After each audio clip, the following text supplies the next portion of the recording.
और अब बात करेंगे ज्ञानवापी मस्जिद की। पहले जी हां, वाराणसी में ज्ञानवापी मस्जिद के सर्वे मामले पर आज भी समाअत हुई है। दोनों फरीकों ने अपना अपना मौकफ रखा। फिलहाल अदालत ने इस पूरे मामले पर फैसला महफूज कर लिया है। कल दोपहर 12 बजे फैसला सुनाया जाएगा। देखिए ये रिपोर्ट।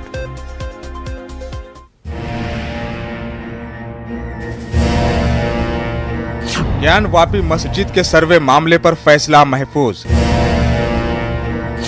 आज समाअत हुई मुकम्मल। फरीकैन ने रखा अपना अपना मौक़िफ़।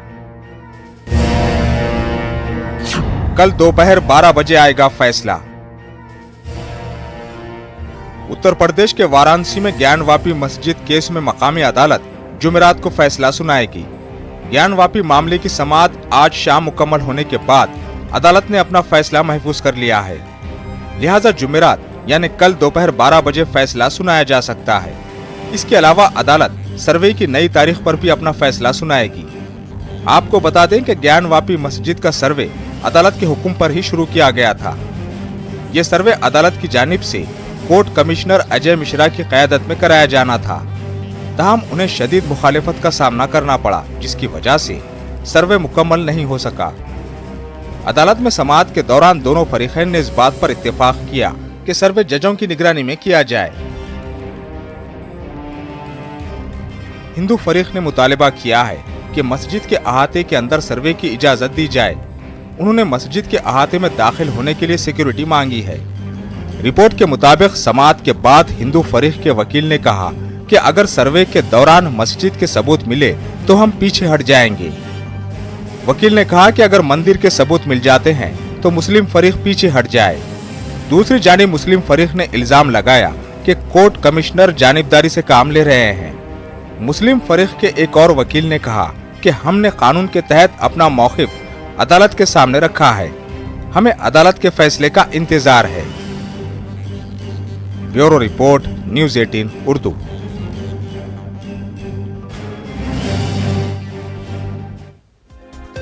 बनारस की ज्ञानवापी मस्जिद की तरह उज्जैन में बिना नींव की मस्जिद का तनाज़ा शुरू हो गया है।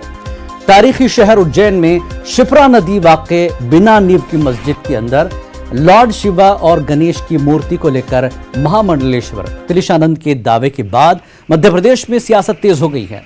तिलिशानंद महाराज की ने मस्जिद के अंदर कदीम मूर्तियों के मौजूद होने और उसका सर्वे करने के साथ वीडियोग्राफी कराने का जहां मुतालबा किया, वहीं बीजेपी ने संत की मांग पर अमल करने का हुकूमत से मुतालबा किया। दूसरी जानिब कांग्रेस ने बीजेपी की मांग पर सख्त तनकीद करते हुए इसे इंतखाबी एजेंडे से ताबीर किया। वाज़ेह के उज्जैन शिप्रा नदी के किनारे वाक़ कदीम मस्जिद की तामीर जिन्नात के जरिए होना बताई जाती है और इस मस्जिद के लिए कोई बुनियाद नहीं रखी गई थी, इसलिए इसे बिना नींव की मस्जिद कहा जाता है। बीजेपी और कांग्रेस के तर्जुमान क्या कहते हैं, आप भी सुनिए। संत समाज के अगर किसी जिम्मेदार प्रतिनिधि संत ने इस तरह की बात करी है तो निश्चित रूप से वो स्थानीय प्रशासन को अपने तथ्यों से और साक्ष्यों से उनको अवगत करवाना चाहिए और ये स्थानीय प्रशासन का उत्तरदायित्व है कि संत श्री जो साक्ष्य और तथ्य उपलब्ध करा रहे हैं उसकी प्रथम दृष्टया अपने स्तर पर जांच करें और संत श्री की जो भावना है उस भावना के अनुरूप उनको प्रत्युत्तर प्रदान किया जाए। उज्जैन में एक महामंडलेश्वर बिनानी मस्जिद को राजा भोज के जमाने का मंदिर बता रहे हैं, 1026 का रिकॉर्ड बता रहे हैं, लेकिन वो ये नहीं बता रहे हैं कि 2007 में जब उन्होंने वहां मूर्ति देखी थी तो आज 2022 तक चुप क्यों बैठे थे और अब 2022 में जब 2023 में इलेक्शन होने वाले हैं अब वो मूर्ति का पूरा कर्म कांड लेके सामने आ गए हैं। बहुत साफ और स्पष्ट है कि आरएसएस के छुपे हुए एजेंडे पर, भारतीय जनता पार्टी के हिंदू मुस्लिम के एजेंडे पर वो काम कर रहे हैं और कहीं ना कहीं हिंदू मुस्लिम के बीच में जैसे ही विवाद होता है उसका फायदा भारतीय जनता पार्टी को मिलता है। उसी नीति पर भारतीय जनता पार्टी चल रही है। जबकि उज्जैन में अनेक भूमि पर सिंहस्थ की जो भूमि है उस पर बीजेपी नेताओं के कब्जे हैं। महामंडलेश्वर वो कब्जे खाली कराना नहीं चाहते। हजारों मंदिर ऐसे हैं जहां साफ सफाई तक नहीं होती उज्जैन में, उन मंदिरों को वो सुरक्षा और साफ सफाई नहीं करना चाहते, लेकिन विवादित चीजों को, विवादित बातों को बोलकर पूरे देश में चर्चित होना चाहते हैं।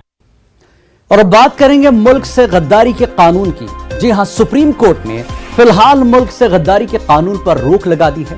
अदालत ने इस कानून के बेजा इस्तेमाल को देखते हुए फिलहाल इस पर रोक लगाई है। अदालत में इस मामले पर अगली समाअत जुलाई के तीसरे हफ्ते में होगी। पेश है ये रिपोर्ट।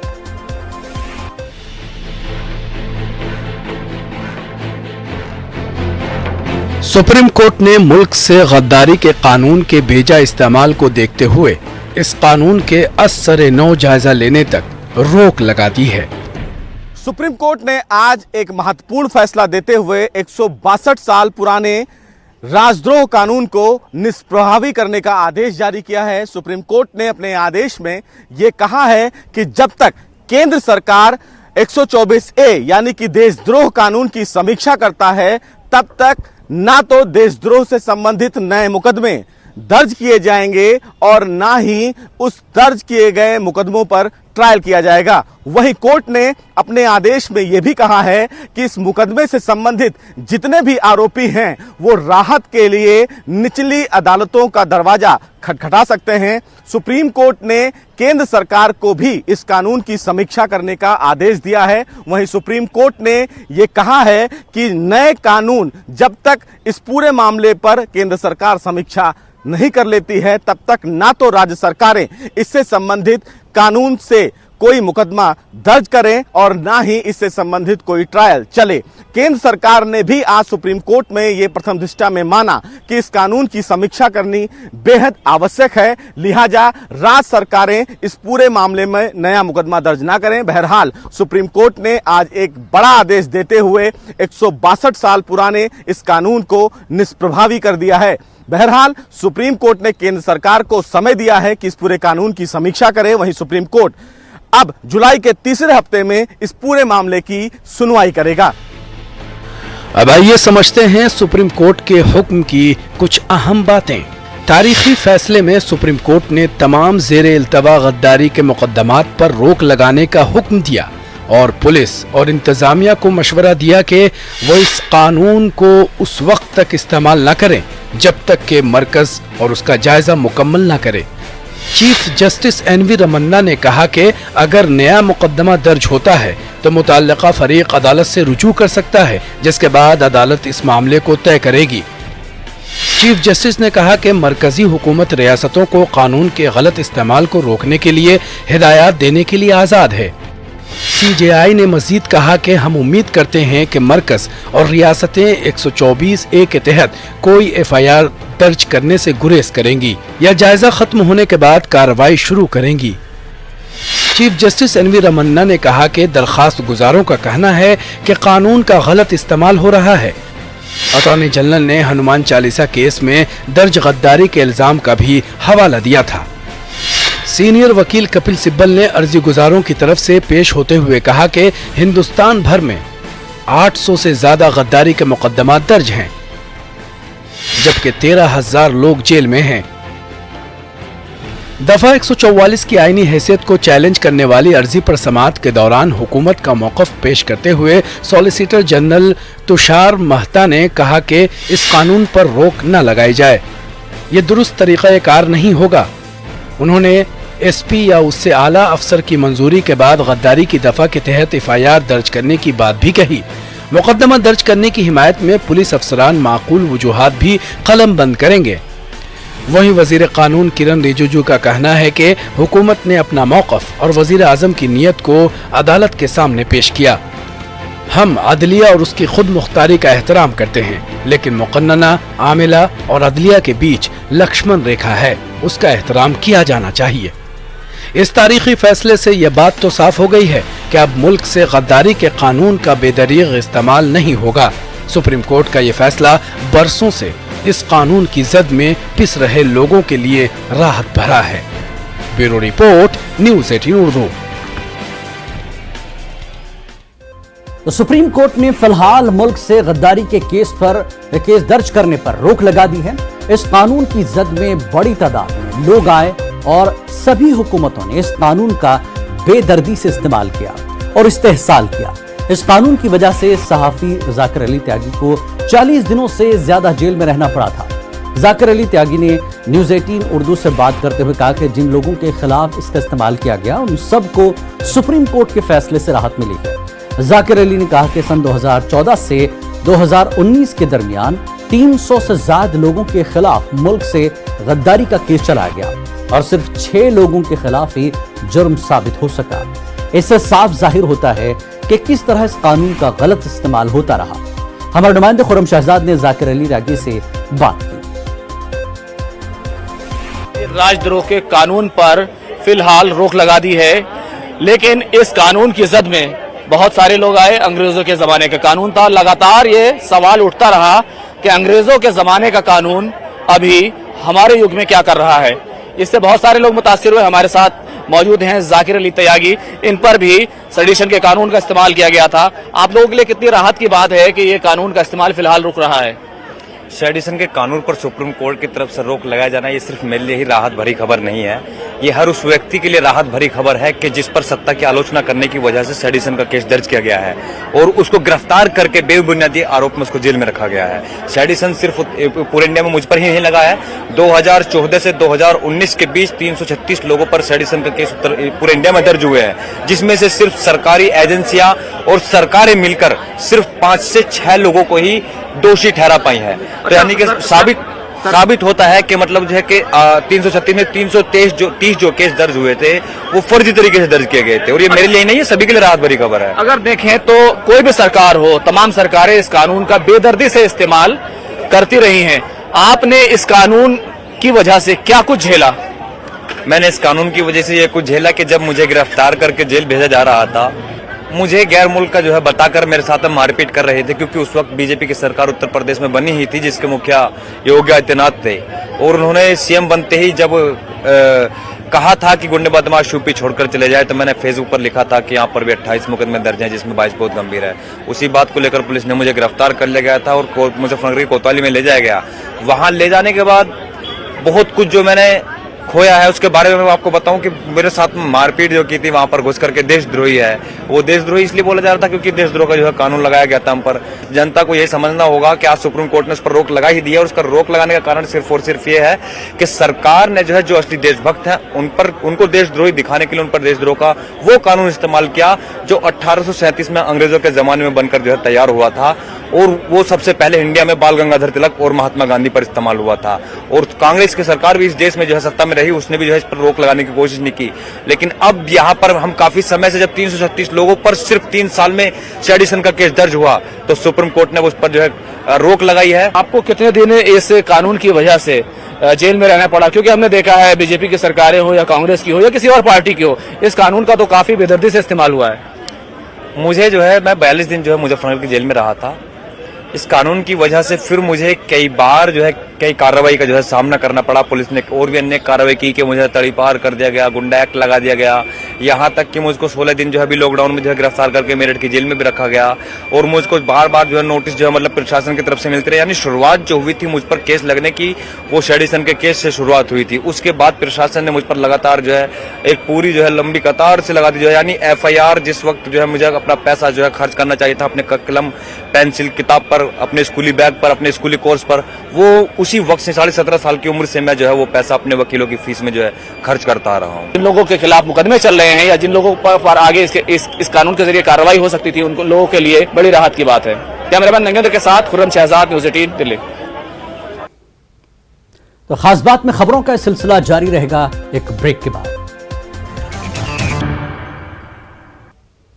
खास बात इंडिया में एक बार फिर आप सभी का इस्तकबाल है और अब बात करेंगे हिंदू समाज को अक़लियती तबके का दर्जा देने की। जी हां, मुल्क की कई रियासतों में हिंदू समाज को अक़लियती तबके का दर्जा देने की बहस तेज होने लगी है। यह मामला सुप्रीम कोर्ट में भी जेर बहस है और इस बीच कौमी अक़लियती कमीशन के चेयरमैन इकबाल सिंह लालपुरा ने बड़ा बयान देते हुए कहा कि तालीम, इक़्तिसादी हालत समेत कई मामलों को लेकर अक़लियती तबके का दर्जा तय किया जाता है। जिन रियासतों में हिंदू अक़लियत में हैं वहां उनको अक़लियती तबके का दर्जा मिलना चाहिए। तहम उन्होंने कहा कि यह फैसला सरकार को लेना है। इकबाल सिंह लालपुरा ने कहा कि जहां भी मुश्किलात हैं वो कमीशन काम करेगा। उन्होंने ये भी कहा कि कई रियासतों में कमीशन नहीं है, वहां पर कमीशन होना चाहिए।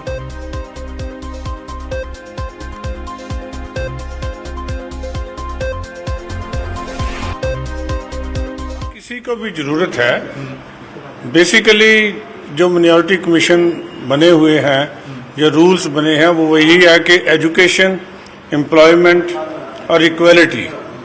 वो कई जगह ऐसी स्टेट्स हैं जहाँ हिंदू मिनॉरिटी में है, जहाँ मिनॉरिटी में है दे आल्सो नीड प्रोटेक्शन। जो हालात बनते जा रहे हैं, इसलिए सरकार को देखना है कि how can we protect particular community a particular place. So उसमें सभी को बराबरी का हक होना चाहिए। और बात करेंगे समाजवादी पार्टी लीडर आजम खान की। आजम खान की जमानत अर्जी पर आज सुप्रीम कोर्ट में समाअत हुई। आजम खान की जमानत अर्जी पर समाअत करते हुए सुप्रीम कोर्ट ने अहम तबसरा किया। सुप्रीम कोर्ट ने कहा कि एक केस में जमानत दी गई तो नया मुकदमा दर्ज कर दिया गया। वहीं दूसरी जानिब ईडी की टीम जौहर यूनिवर्सिटी 250 बीघा जमीन की जांच के लिए पहुंची हुई थी। देखिए तफसीलात।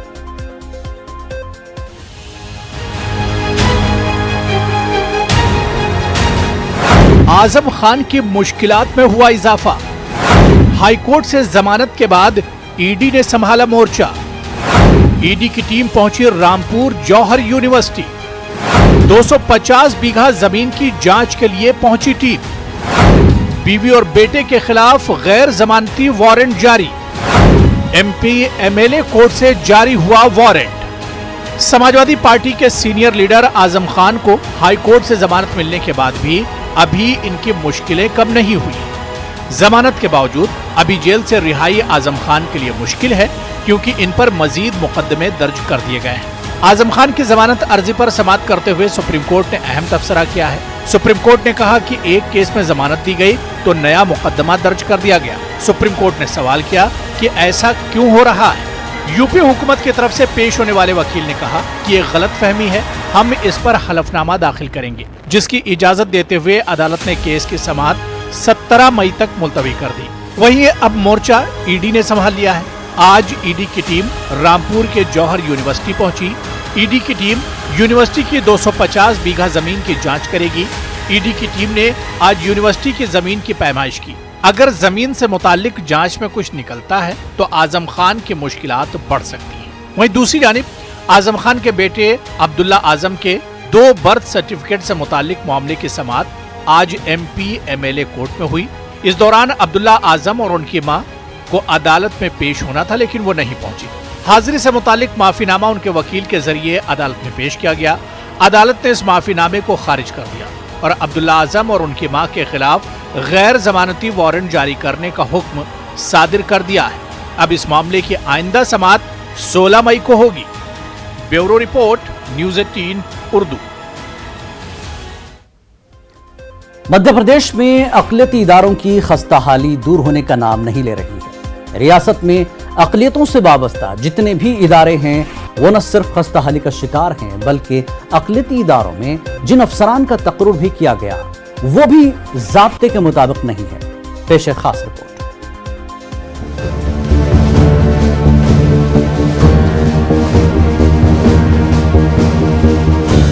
मध्य प्रदेश में सियासत का महवर बीजेपी और कांग्रेस के दरमियान घूमता है। मध्य प्रदेश की तश्कील के बाद से रियासत में दोनों ही पार्टियों की हुकूमत रही है। दोनों ही पार्टियों के जरिए अक़लियती तबके के वोट पर गहरी नजर तो रखी जाती है, लेकिन अक़लियती इदारों और अक़लियतों की फलाह को लेकर दोनों ही पार्टियां संजीदा नहीं होती हैं। 2018 में जब मध्य प्रदेश में बीजेपी के 15 साल इक़्तिदार के बाद तब्दीली हुई तो अक़लियतों को उम्मीद हुई कि अक़लियती इदारों के दिन फिरेंगे, मगर कमलनाथ हुकूमत में अक़लियती इदारों की तश्कील नहीं की गई और बीजेपी हुकूमत ने भी इसी नजरिए को रवा रखा। यही नहीं, अक़लियती इदारों में जिन अफसरान की तकर्रुरी भी की गई है वो भी ज़ाब्ते के मुताबिक नहीं है। अक़लियतों और अक़लियतों से मुताल्लिक़ इदारों पर कोई तवज्जो नहीं दे रही है और उसी के नतीजे में सारा काम ख़राब हो रहा है। सबसे ज़्यादा बुरा हाल मध्य प्रदेश में वक्फ बोर्ड का है, औक़ाफ़ की जायदादों का है। आज अभी जो मैं यहाँ खड़ा हूँ इस जगह पे भी बहुत सारे कब्रिस्तान हैं, वक्फ कब्रिस्तान हैं, लेकिन कब्ज़े नाजायज़ बेतहाशा बढ़ रहे हैं। मध्य प्रदेश में अक़लियतों से वाबस्ता इदारों में वक्फ बोर्ड, मसाजिद कमेटी, हज कमेटी, मदरसा बोर्ड, अक़लियती कमीशन के नाम काबिल जिक्र हैं। ये इदारे तो मौजूद हैं, लेकिन इनमें बरसों से कोई सरबराह नहीं है। यही नहीं, एमपी वक्फ बोर्ड में गुज़श्ता 6 माह में 2 सीईओ बदले जा चुके हैं, लेकिन दोनों की तकर्रुरी वक्फ एक्ट के मुताबिक नहीं है। नए सीईओ को चार्ज दिए हुए 1 हफ्ता होने वाला है, मगर अभी तक वो बोर्ड का काम ही नहीं समझ सके।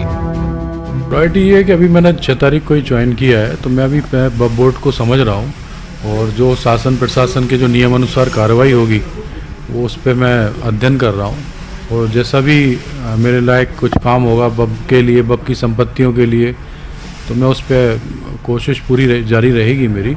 मध्य प्रदेश वक्फ बोर्ड की तश्कील 2018 से नहीं की गई है और हुकूमत के जरिए वक्फ एक्ट के तहत अफसरान की तकर्रुरी नहीं किए जाने से भी न सिर्फ मुस्लिम तबके में नाराजगी है, बल्कि हुकूमत के जरिए गुज़िश्ता चंद सालों में जिन अफसरान को वक्फ बोर्ड में सीईओ बनाकर भेजा गया है, वो भी वक्फ की जमीनों पर होने वाले नाजायज कब्जे को रोकने में नाकाम रहे हैं। न्यूज़ 18 उर्दू के लिए भोपाल से मेहताब आलम की रिपोर्ट। तो खास बात इंडिया में आज फिलहाल इतना ही। कल आपसे फिर होगी मुलाकात। आदाब।